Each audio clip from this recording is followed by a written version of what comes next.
The following video will show you just 15 of the many selections from non-Muslims telling you what they think of the last prophet, Muhammad, peace and blessings be upon him. Dr. William Draper, in History of Intellectual Development of Europe, 4 years after the death of Justinian, AD 569, was born in Mecca, in Arabia, the man who, of all men, has exercised the greatest influence upon the human race, to be the religious head of many empires, to guide the daily life of 1/3 of the human race, may perhaps justify the title of a messenger of God.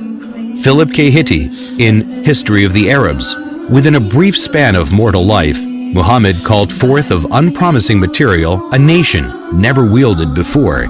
In a country that was hitherto but a geographical expression, he established a religion which in vast areas suppressed Christianity and Judaism, and laid the basis of an empire that was soon to embrace within its far-flung boundaries the fairest provinces in the then civilized world. Thomas Carlyle, in Heroes and Hero Worship and the Heroic in History, the lies which well-meaning zeal has heaped round this man are disgraceful to ourselves only. A silent, great soul, one of that who cannot but be earnest. He was to kindle the world. The world's maker had ordered so. Mahatma Gandhi, statement published in Young India, 1924.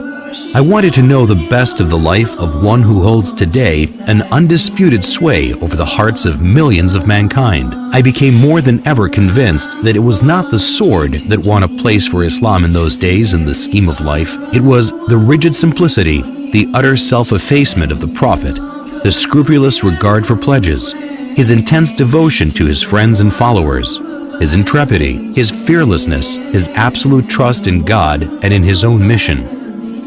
These, and not the sword, carried everything before them and surmounted every obstacle. When I closed the second volume of the Prophet's biography, I was sorry there was not more for me to read of that great life. Edward Gibbon and Simon Oakley, in History of the Saracen Empire, London, 1870.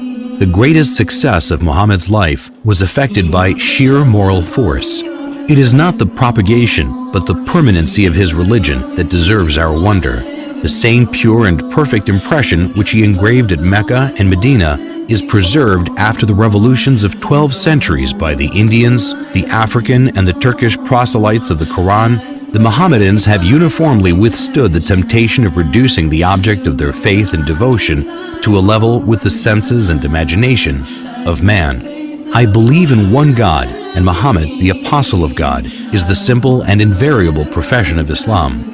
The intellectual image of the deity has never been degraded by any visible idol. The honors of the Prophet have never transgressed the measure of human virtue, and his living precepts have restrained the gratitude of his disciples within the bounds of reason and religion. Reverend Bosworth Smith, in Muhammad and Mohammedanism, London, 1874. Head of the state as well as the church, he was Caesar and Pope in one. But he was Pope without the Pope's pretensions, and Caesar without the legions of Caesar, without a standing army, without a bodyguard, without a police force, without a fixed revenue. If ever a man ruled by a right divine, it was Muhammad, for he had all the powers without their supports. He cared not for the dressings of power. The simplicity of his private life was in keeping with his public life. In Mohammedanism, everything is different here. Instead of the shadowy and the mysterious, we have history.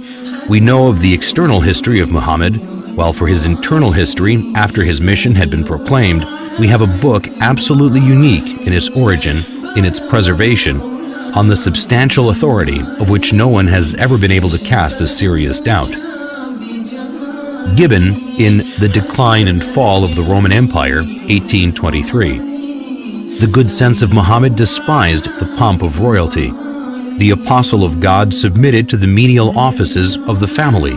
He kindled the fire, swept the floor, milked the ewes, and mended with his own hands his shoes and garments. Disdaining the penance and merit of a hermit, he observed without effort of vanity the abstemious diet of an Arab.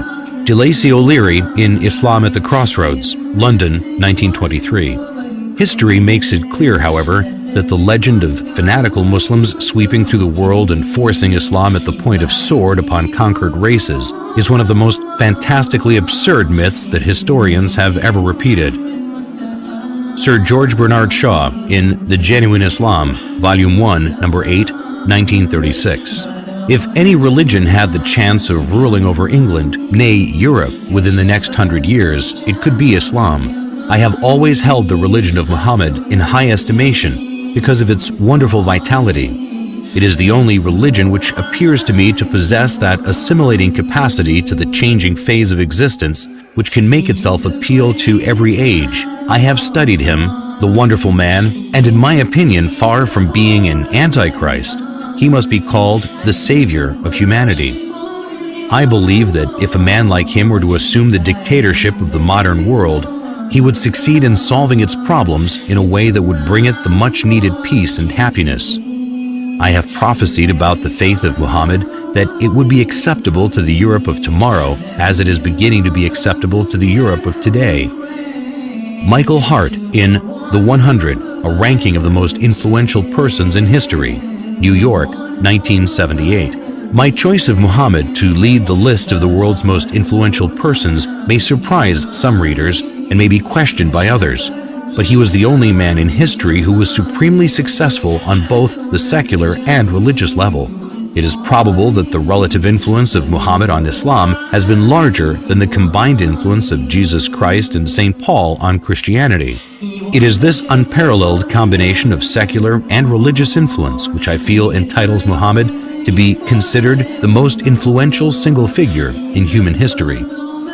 W. Montgomery Watt in Muhammad at Mecca, Oxford, 1953. His readiness to undergo persecution for his beliefs, the high moral character of the men who believed in him and looked up to him as a leader, and the greatness of his ultimate achievement all argue his fundamental integrity. To suppose Muhammad an impostor raises more problems than it solves. Moreover, none of the great figures of history is so poorly appreciated in the West as Muhammad. Thus, not merely must we credit Muhammad with essential honesty and integrity of purpose, if we are to understand him at all. If we are to correct the errors we have inherited from the past, we must not forget that conclusive proof is a much stricter requirement than a show of plausibility, and in a matter such as this, only to be attained with difficulty.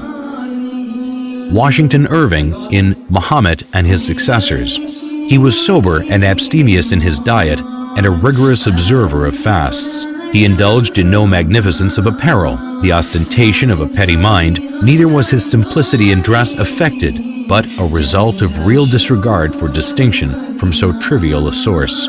In his private dealings he was just. He treated friends and strangers, the rich and poor, the powerful and weak, with equity, and was beloved by the common people for the affability with which he received them and listened to their complaints. His military triumphs awakened no pride nor vainglory, as they would have done had they been effected for selfish purposes. In the time of his greatest power, he maintained the same simplicity of manners and appearance as in the days of his adversity. So far from affecting a regal state, he was displeased if, on entering a room, any unusual testimonials of respect were shown to him. If he aimed at a universal dominion, it was the dominion of faith. As to the temporal rule which grew up in his hands, as he used it without ostentation, so he took no step to perpetuate it in his family. James Michener in Islam, the Misunderstood Religion, Reader's Digest, May 1955, pages 68 to 70. No other religion in history spread so rapidly as Islam. The West has widely believed that this surge of religion was made possible by the sword, but no modern scholar accepts this idea, and the Quran is explicit in the support of the freedom of conscience. Like almost every major prophet before him, Muhammad fought shy of serving as the transmitter of God's word, sensing his own inadequacy. But the angel commanded, "Read." So far as we know, Muhammad was unable to read or write, but he began to dictate those inspired words which would soon revolutionize a large segment of the earth. There is one God. In all things, Muhammad was profoundly practical. When his beloved son Ibrahim died, an eclipse occurred, and rumors of God's personal condolence quickly arose. Whereupon Muhammad is said to have announced, "An eclipse is a phenomenon of nature. It is foolish to attribute such things to the death or birth of a human being." At Muhammad's own death, an attempt was made to deify him, but the man who was to become his administrative successor killed the hysteria with one of the noblest speeches in religious history. If there are any among you who worshipped Muhammad, he is dead. But if it is God you worshipped, he lives forever. Lawrence E. Brown in The Prospects of Islam, 1944. Incidentally, these well-established facts dispose of the idea, so widely fostered in Christian writings, that the Muslims, wherever they went, forced people to accept Islam at the point of the sword. Alphonse de Lamartine in Histoire de la Turquie, Paris, 1854. Never has a man set for himself, voluntarily or involuntarily, a more sublime aim, since this aim was superhuman, to subvert superstitions which had been imposed between man and his Creator, to render God unto man, and man unto God, to restore the rational and sacred idea of divinity amidst the chaos of the material and disfigured gods of idolatry then existing. Never has a man undertaken a work so far beyond human power with so feeble means, for he, Muhammad, had in the conception, as well as in the execution of such a great design, no other instrument than himself, and no other aid except a handful of men living in a corner of the desert. Finally, never has a man accomplished such a huge and lasting revolution in the world, because in less than 2 centuries after its appearance, Islam, in faith and in arms, reigned over the whole of Arabia and conquered in God's name Persia, Khorasan, Transoxania, Western India, Syria, Egypt, Abyssinia, all the known continent of northern Africa, numerous islands of the Mediterranean Sea, Spain, and part of Gaul. If greatness of purpose, smallness of means, and astonishing results are the 3 criteria of a human genius, who could dare compare any great man in history with Muhammad?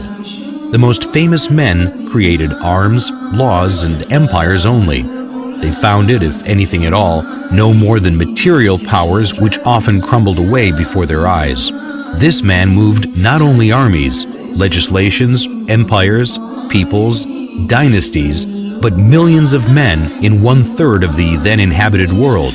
And more than that, he moved the altars, the gods, the religions, the ideas, the beliefs, and the souls. On the basis of a book, every letter which has become law, he created a spiritual nationality which blends together peoples of every tongue and race. He has left the indelible characteristic of this Muslim nationality, the hatred of false gods, and the passion for the one and immaterial God. This avenging patriotism against the profanation of heaven formed the virtue of the followers of Muhammad.